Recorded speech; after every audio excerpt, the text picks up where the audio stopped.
ನಮಸ್ತೆ, ಜೈ ಶ್ರೀರಾಮ್. ಎಲ್ಲರೂ ಸುಮಾರು ಜನ ಕೇಳ್ತಾ ಇದ್ರು, ಗುರುಗಳೇ ಅಕ್ಷಯ ತೃತೀಯ ಯಾವತ್ತು ಮಾಡಬೇಕು, ಅಕ್ಷಯ ತೃತೀಯ ಯಾವ ರೀತಿ ಪೂಜೆಯನ್ನು ಮಾಡಬೇಕು, ಮನೆಗೆ ಏನನ್ನು ತರಬೇಕು ಅಂತ ಸುಮಾರು ಜನ ಮೆಸೇಜ್ಗಳನ್ನು ಹಾಕ್ತಾ ಇದ್ರು. ಅಕ್ಷಯ ತೃತೀಯ ಅಂತಂದರೆ ನಮ್ಮ ಮನೆಗೆ ಏನು ಬರುತ್ತೋ ಅವತ್ತು ಅವೆಲ್ಲ ಅಕ್ಷಯ ಆಗಲಿ ಅಂತ. ಅಂದರೆ ಅವತ್ತೊಂದು ದಿನ ಬಸವ ಜಯಂತಿ ಮತ್ತು ಸೂರ್ಯದೇವ ಪಾಂಡವರಿಗೆ ಅಕ್ಷಯ ಪಾತ್ರೆಯನ್ನು ಕೊಟ್ಟಂಥ ದಿನ. ಅದರಿಂದ ಅವತ್ತೊಂದು ದಿನ ಎಷ್ಟೋ ಜನ ಏನು ಅನ್ಕೊಂಡ್ಬಿಟ್ಟಿದ್ದಾರೆ, ನಾವು ಚಿನ್ನ ತಂದರೆ ಚಿನ್ನ ಅಕ್ಷಯ ಆಗುತ್ತೆ, ಅದೇ ರೀತಿ ಬೆಳ್ಳಿ ತಂದರೆ ಬೆಳ್ಳಿ ಅಕ್ಷಯ ಆಗುತ್ತೆ. ಅಂದರೆ ಅಕ್ಷಯ ತೃತೀಯ ಅಂತಂದರೆ ನಮ್ಮ ಮನೆಗೆ ಮುಖ್ಯವಾಗಿ ಬೇಕಾಗಿರೋದು ಏನು, ಹೊಟ್ಟೆ ಹಸಿದಾಗ ಹೊಟ್ಟೆ ತುಂಬ ಊಟ ಸಿಗಬೇಕು ನಮಗೆ. ಅದರಿಂದ ಅವತ್ತೊಂದು ದಿನ ಮನೆಗೆ ದವಸ ಧಾನ್ಯಗಳನ್ನು ಹೆಚ್ಚಾಗಿ ತೊಗೊಂಡು ಬನ್ನಿ. ಚಿನ್ನ ಬೆಳ್ಳಿ ತೊಗೋಬೇಡಿ ಅಂತ ಹೇಳಲ್ಲ, ಯಾಕೆಂದರೆ ನಿಮ್ಮ ಯಜಮಾನ್ರಿ ನೀವು ಈ ಒಂದು ನೆಪದಲ್ಲಾದರೂ ಮನೆಗೆ ಚಿನ್ನ ಬೆಳ್ಳಿ ತೊಗೋಬೋದು, ಹೌದಲ್ಲ? ಅದರಿಂದ ತಗೋಬೇಡಿ ಅಂತ ಹೇಳಲ್ಲ, ತಗೊಳ್ಳಿ, ಒಳ್ಳೆಯದಾಗಲಿ. ಆದರೆ ಮನೆಗೆ ದವಸ ಧಾನ್ಯಗಳನ್ನು ಹೆಚ್ಚಾಗಿ ತರಬೇಕು. ಅದು ತಂದರೆ ಮನೇಲಿ ಯಾವತ್ತೂ ಅಕ್ಷಯವಾಗ್ತಾ ಇರುತ್ತೆ. ವಿಚಾರವಾಗಿ ಹೇಳಬೇಕು ಅಂತಂದರೆ, ಮನೆಯಲ್ಲಿ ನೀವು ಮಾಡುವಂಥ ಎಲ್ಲ ಕಾರ್ಯದಲ್ಲೂ ಒಳ್ಳೆ ಜಯಪ್ರಾಪ್ತಿಯಾಗಬೇಕು, ಮತ್ತು ಪ್ರತಿ ವರ್ಷ ಶುಭ ಕಾರ್ಯಗಳು ಅನುಗ್ರಹಗಳಾಗಬೇಕು, ಮನೆದೇವರ ಅನುಗ್ರಹ ಆಗಬೇಕು ಅಂತಂದರೆ ನಿಮ್ಮ ಮನೆಯಲ್ಲಿ ಯಾರು ಕೆಲಸ ಮಾಡ್ತಾರೋ ಅವ್ರಿಗೆ ಸ್ವಲ್ಪ ಅಕ್ಕಿ, ಬೇಳೆ, ದವಸ ಧಾನ್ಯಗಳನ್ನು ದಾನವಾಗಿ ಕೊಡಿ. ಏಕೆಂತಂದರೆ ಅಕ್ಷಯ ತದಿಗೆ ಅಂತಂದರೆ ನಾವು ಯಾವತ್ತೂ ಅಷ್ಟೇ ದಾನ ಧರ್ಮಗಳನ್ನು ಹೆಚ್ಚಾಗಿ ಮಾಡಬೇಕು, ಅದು ಅಕ್ಷಯವಾಗತ್ತೆ.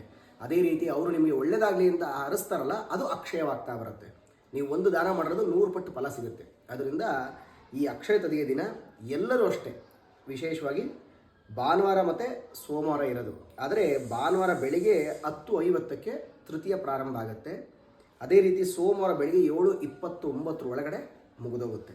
ಆದರೆ ಸೋಮವಾರ ದಿನ ನಿಮಗೆ 7:00ವರೆಗೆ ಯಾವುದೇ ರೀತಿ ಬಂಗಾರದ ಅಂಗಡಿಗಳು ಬಾಗಿಲು ತೆಗೆದಿರಲ್ಲ.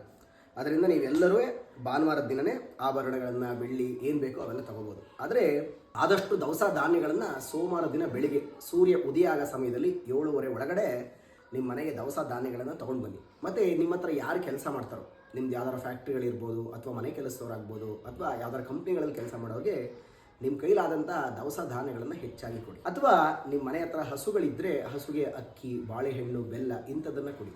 ಇದರಿಂದ ನಿಮಗೆ ಒಳ್ಳೆ ಶುಭ ಫಲ ಪ್ರಾಪ್ತಿಯಾಗುತ್ತೆ. ಅಕ್ಷಯ ತೃತೀಯ ದಿನ ದೇವರಿಗೆ ಯಾವ ರೀತಿ ಪೂಜೆ ಮಾಡಬೇಕು ಅಂತಂದರೆ, ಮೊದಲನೇದಾಗಿ ಹೊಸ್ಲು ಪೂಜೆಯನ್ನು ಮಾಡಿ, ತುಳಸಿ ಪೂಜೆಯನ್ನು ಮಾಡಿ. ಆನಂತರ ನಿಮ್ಮ ಮನೆ ದೇವರಲ್ಲಿ ಲಕ್ಷ್ಮೀ ದೇವರಿದ್ದರೆ ಆ ಫೋಟೋ ಮುಂದೆ ತುಪ್ಪದ ದೀಪವನ್ನು ಹಚ್ಚಿ, ಜೊತೆಗೆ ನಿಮ್ಮ ಮನೆ ದೇವರಿಗೂ ಅಷ್ಟೇ ತುಪ್ಪದ ದೀಪವನ್ನು ಹಚ್ಚಿ, ಅವತ್ತು ಸಾಧ್ಯವಾದರೆ ಒಂದು 5 ಜನ ಮುತ್ತೈದೆಯರನ್ನ ಮನೆಗೆ ಕರೆದು ಅವರಿಗೆ ಒಂದು ಅರಿಷ್ಟ ಕುಂಕುಮ ಕೊಟ್ಬಿಟ್ಟು, ಸಾಧ್ಯವಾದರೆ ಲಕ್ಷ್ಮೀ ದೇವರಿಗೆ ತಂಬಿಟ್ಟಿನ ದೀಪ ಹಚ್ಚಿ, ತುಂಬ ಒಳ್ಳೆ ಫಲ ಸಿಗುತ್ತೆ. ಮತ್ತು ನಿಮ್ಮ ಕುಟುಂಬದಲ್ಲಿ ಯಾವ್ದಾರ ಒಂದು ಸ್ತ್ರೀ ಶಾಪಗಳಿದ್ದರೂ ಅವೆಲ್ಲ ಪರಿಹಾರ ಆಗುತ್ತೆ. ಏಕೆಂದರೆ ಅವತ್ತು ದಿನ ನಿಮ್ಮ ಮನೆಗೆ ಒಂದು 5 ಜನ ಮುತ್ತೈದೆಯರನ್ನ ಮನೆಗೆ ಕರೆದು ಅವರಿಗೆ ಅರಿಷ್ಟ ಕುಂಕುಮ ಕೊಡೋದ್ರಿಂದ ಅದು ನಿಮಗೆ ಅಕ್ಷಯವಾಗುತ್ತೆ. ಅದೇ ರೀತಿ ಅವರ ಆಶೀರ್ವಾದವೂ ನಿಮಗೆ ಅಕ್ಷಯವಾಗುತ್ತೆ. ಅಕ್ಷಯ ತೃತೀಯ ನಿಮ್ಮೆಲ್ಲರಿಗೂ ಮನೆಯಲ್ಲಿ ಎಲ್ಲ ರೀತಿಯಲ್ಲೂ ಆರೋಗ್ಯ, ಸುಖ, ಶಾಂತಿ, ನೆಮ್ಮದಿ ಎಲ್ಲವನ್ನು ಅಕ್ಷಯ ಮಾಡಲಿ ಅಂತ